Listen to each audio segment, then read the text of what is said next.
Hi, we are starting with the Digital Personal Data Protection Act, DPDP 2023, which has recently been assented by the President of India after it has been cleared by both the houses, Lok Sabha and the Rajya Sabha. It was cleared on 11th of August 2023 and thus now becomes an act.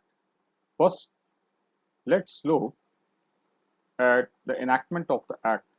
As mentioned earlier, Act was enacted on 11th of August 2023 with the assent of the President of India. Very importantly, it covers the objectives of protection of personal rights of individuals in India and data processing of the personal data for lawful purposes. All it stresses on is the consent for any such personal data of the individuals. When we talk of the scope of the Act, it prima facie applies to protection of digital personal data of all the individuals for data principles and outside India. As per the Act, it basically refers to the personal data with whom an individual can be identified or any such relation to such data. First, we understand what the personal data is. It could be any data which is very relatable to an individual, like a name, an address, an email ID, an IP address, a cookie ID, which we normally get from all the browsers when we access any of the website or the programs, or sometimes even the data which is held by the hospital or doctor that can be uniquely used to identify a person. Then there are obligations of data fiduciary, the duties and rights of the data principal, the establishment of Data Protection Board of India, which includes the establishments, the qualification and the selection of the members, including the chairman, powers, and functions of the board. These are broadly the scope of acts which the DPDP Act will cover up. But in addition to this, there are also some additions, which is like in the data principle, they have covered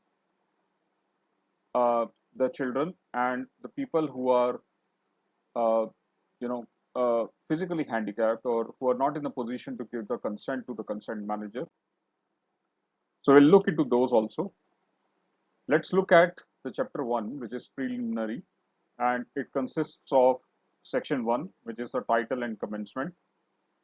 So we're talking about the section 1, which talks about the title commencement of the act. It's the name itself reflects a lot of emphasis on the protection of Digital Personal Data Act. The subclause 2 of the section talks about coming into force. When will this be applicable? Now that it's enacted, sooner we might see the commencement on the ground with various authorities taking decision on the implementation, and that is what the section 1, the title and commencement talks about, as to when the authorities will decide and when they would like to implement it on the ground. When we come to the section 2, it gives us a clarity on the definitions that we see in the act mentioned and repeatedly used throughout the act.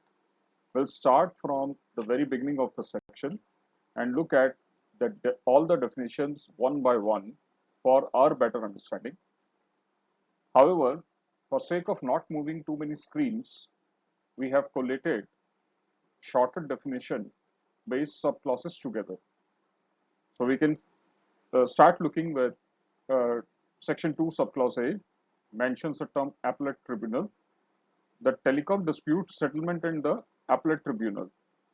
It is in acronym called TDSAT, and you can have more info of this on the website tdsat.gov.in.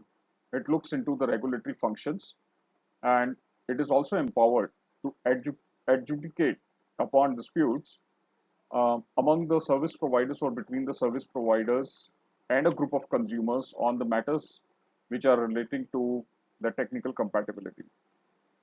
Now let's look at the subclause C that states that a new board, namely Data Protection Board of India, is proposed to be set up by the central government under Section 18 of this Act for all the disputes, complaints, and redressal.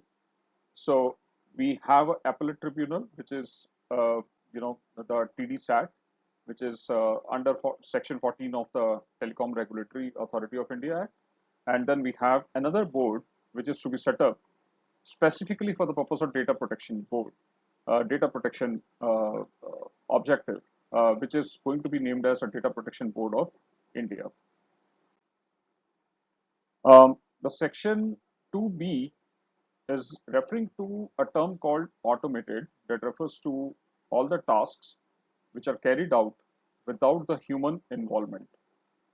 Automated data collection pertains to the utilization of machines and software to gather the data without human input.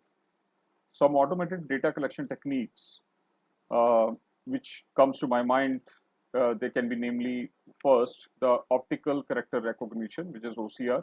This technology can read and convert the text from the images or the scanned documents into a digital format. The second, it could be barcode scanning. This technology can read and decipher the barcodes, which are machine readable codes used to identify the products or other items. The third, which is very prominent these days, is the radio frequency identification, which is RFID. This technology uses and utilizes a lot of radio wave based utilization to identify the objects. RFID tags can be FX2 or embedded within the items. The fourth, which is catching up fast and which has actually caught the world by the fancy, is the natural language processing NLP. It is a computer science field which is focused on the computer human language interaction. It enables the extraction of data from the documents like customer reviews or the social media posts, and it tries to collect the information. Furthermore, we can see the automated data collection can also gather data from an assortment of sources, which are including first the sensors. A lot of IoT technologies and the IoT devices are using sensors these days in almost all the things, uh, which are more to do with the human interaction and the technology interaction. So these devices can detect and measure physical or environmental conditions such as temperature, humidity, or pressure. Machines, second, which is the devices which are used to automate tasks such as robots or manufacturing equipment. Third is the IoT devices itself. We discussed this a bit earlier in a very nutshell. These devices are internet connected and can collect and transmit data. Moving on to subclause D of this section, it has a dependency on subclause 7 to be understood completely. For the time being, we are parking it aside till we don't cover the terms like data principal, data fiduciary, consent manager. So we are going to first cover these terms which form the basis of our understanding. Uh, let's look at the subclause E, which is the term chairperson. It is simple. I mean, the chairperson is the chairperson of the board. It is defined in the section 18 subclause 1 of this act, as you can see on the screen.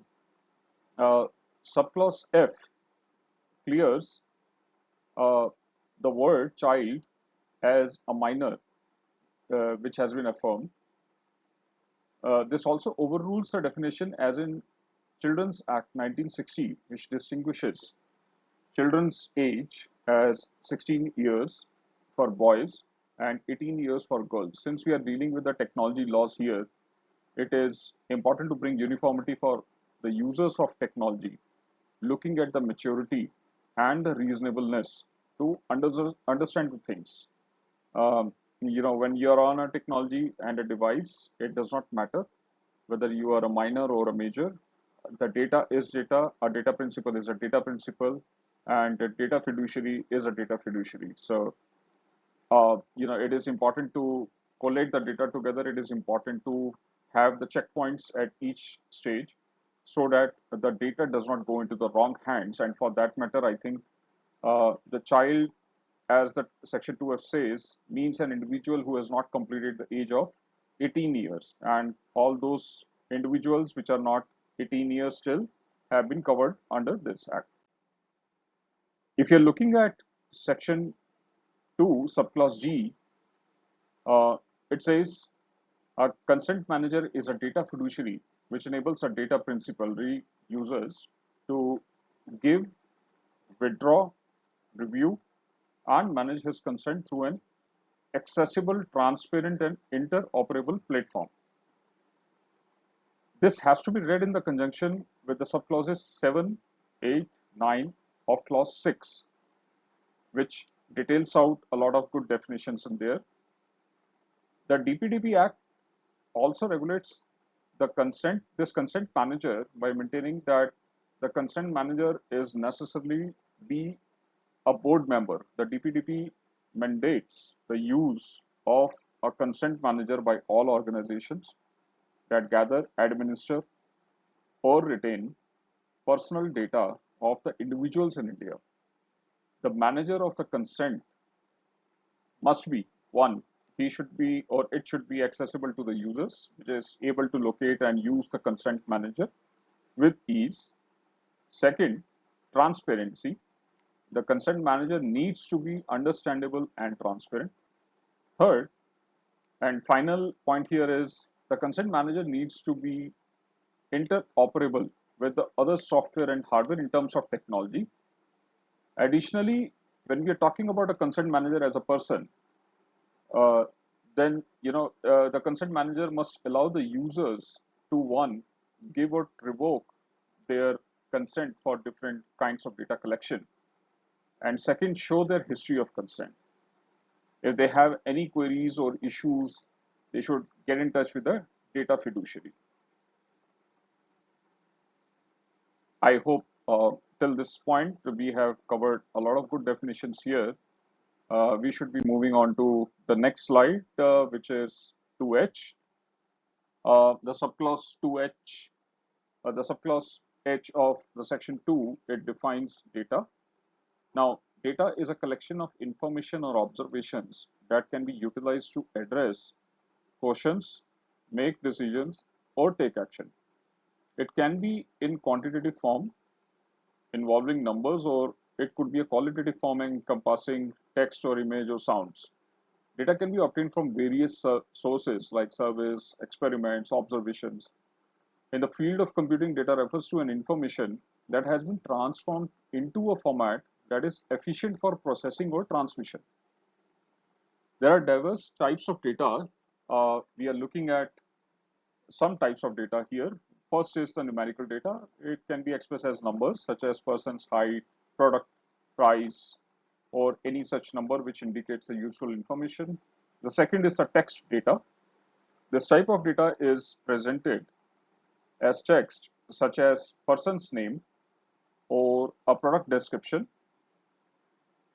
The image data, third, this type of data is represented as images such as photographs or paintings. Fourth is the audio data. This type of data is represented as sound such as songs or voice recordings.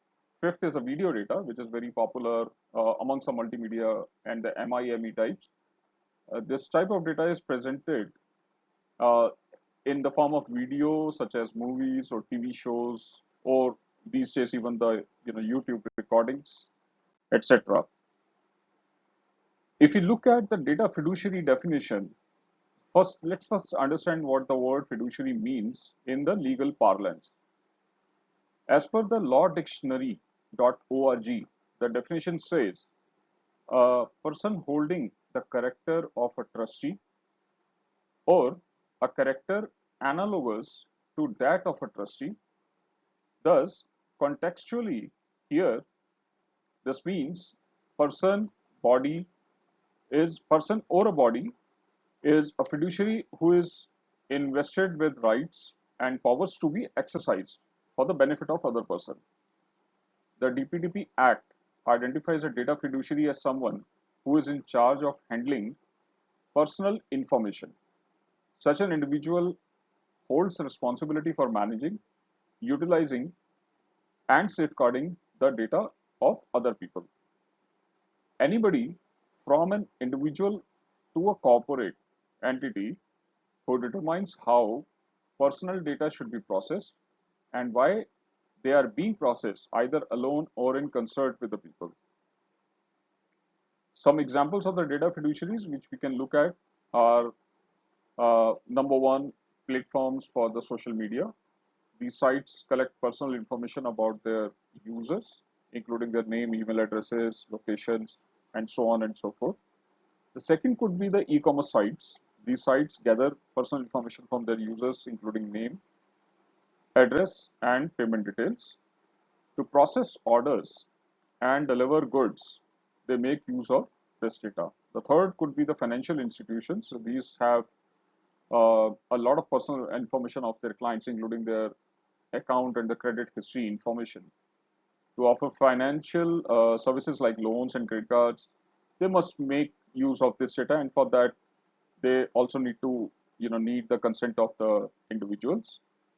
The fourth could be very essential is healthcare professionals. These professionals gather a lot of personal information about their patients, such as the results of tests and medical history. To offer the healthcare services, they make use of this data. So we'll move on to the subclause J of the section 2, which means a data principal. It mentions a data principal is a person whose personal information is being processed by a data fiduciary. As a result, the data principal has specific rights over how the personal data is dealt with and is the genuine owner of the data. According to the DPDP Act, a data principal is any individual whose identifiable information is being processed by a data fiduciary. Data principals are granted certain rights under the DPDP, including we'll look at some of the rights which are provided to the data principals. The first is the right to information regarding the handling of their personal data. The second is the right to view and amend their personal information. The third is the option to object on how their personal data is processed. Fourth, it is the right to request the removal of their personal data. The fifth, freedom to transfer the data. And sixth, final, access to the data protection authorities complaint process in case some breach happens, in case anybody has a complaint regarding the way the data has been handled or some consent related issues, you can always reach out to the data protection board. Examples of the data principles could be one, it could be a customer who gives their name, email address, and phone numbers to a business in order to subscribe to a newsletter. The second could be a customer who gives a retailer their credit card details to make a transaction. Third, it could be a patient who divulges their medical history to a doctor so they can be treated. Fourth, it could be a person who offers their biometric information to a government agency so it can identify them. An extension to this clause is that it includes the parents of lawful guardian or any person with such disability that he or she cannot take decisions on its own and as such depends on a data fiduciary for any such discretion. So this is a important inclusion in this section, or rather a subclause. With this, I think we come to the end of part 1. I hope you liked the first part of this video.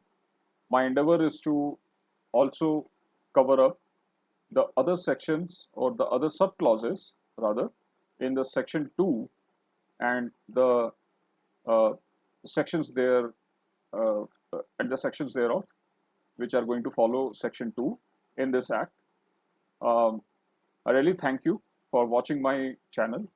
And yes, to motivate us bringing best of the content for learning purposes, please do like, subscribe, and share this video. Take care of yourself. Thank you.